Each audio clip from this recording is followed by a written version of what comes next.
Welcome back. Camping season is almost here, so we're checking out camping gear on the show today with Rob Klassen from Wholesale Sports. Welcome back. Thank you very much. Nice to be here. It's great to have you.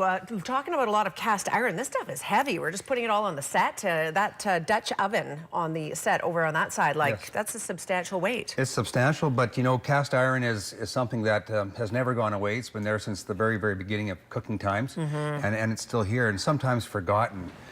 We carry a great selection of cast iron cookware at Wholesale Sports, and I thought it'd be a good idea to display it. And you know, cast iron is virtually a non-stick material if treated and cleaned properly.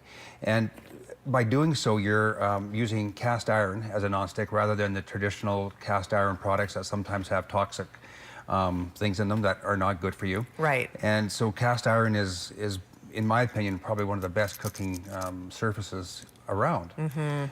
You know, at Wholesale Sports, we do carry everything from Dutch ovens to bread pans to small little Dutch ovens and kettles and fry pans. And there's other things that we have there, of course, which I don't have with me here. I can only touch so much under my arm. We're looking right now at the Dutch oven, the big one, and for baking. Now, how is a Dutch oven different from a crock pot? Crock pot is an overnight thing. Dutch oven is more like a regular pot, but just really heavy industrial? That's right. It's very heavy. You're going to put it in an oven, whereas it's not plug-in and has an element on it that does it like your traditional crock pot. Right. Whereas a Dutch oven, you can cook it over a fire.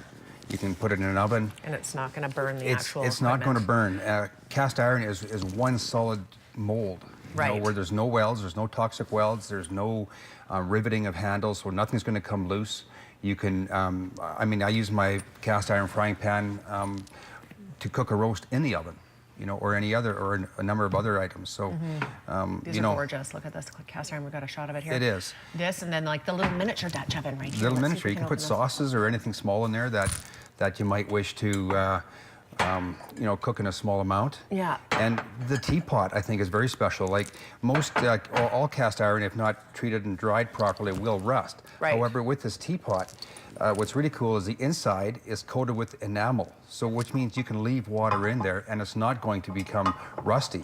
So the inside is very nice and smooth. It's enamel. It's heavy. And it's heavy. So it will hold its heat. It will keep the water warm for a long period of time. And I thought, just for fun, I'd bring the bacon press. What is this? Cast iron bacon press. That's this? Yeah, that's right. So how do you use this? Well, you'd be cooking bacon on a cast iron griddle, and you just press it down to do it to finish it off. Like or you know, one of the things people eat now are flat iron steaks. Right, I think. right. And that would serve the same purpose. How cool is that? So you heat that up on you know, a hot surface and put it on top of your steak, and you have your hot iron steak, yes. And this is like, these are lifetime purchases, really. Like, you're gonna have them forever. For sure. In fact, the longer you have it, the more you use it, the better seasoned they get. I hear this. You're never supposed to actually wash out the cast iron pan.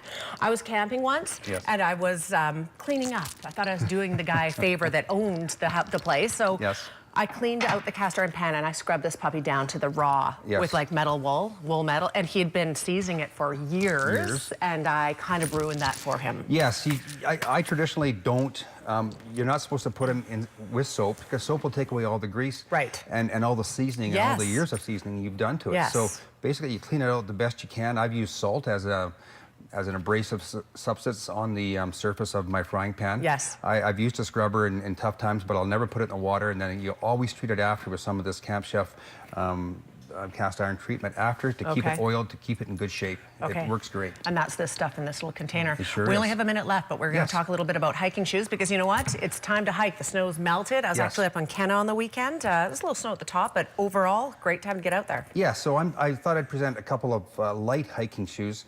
And I've used the Keen brand, which is very popular amongst many of our customers. And we have the ladies in the Targhee 2 mid-height, and then I have the Saltzman in a lower cut. And same with the men's here. I have the Targhee 2 mid-cut, and then the Targhee 2 low cut.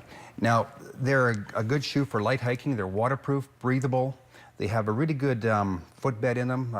What's really popular amongst people with the Keen brand is if you don't officially have a wide foot, the Keen is going to work great because it's got a wide toe bed in it, and it's made very, very well. It's a company that's been around forever, and you know, great for anybody who wants to do some light hiking, or even, you know, even in the mid-range of higher end hiking. Awesome. Yes. Rob Klassen, always a pleasure to have you on the show. It's great to be here. Thank you for having us. Thank you. You're very welcome. We always love having you on. Yay, camping season is almost here. Hiking season is here. Come and check it out at Wholesale Sports. Information on the screen. We're back in a couple of minutes. Stay with us.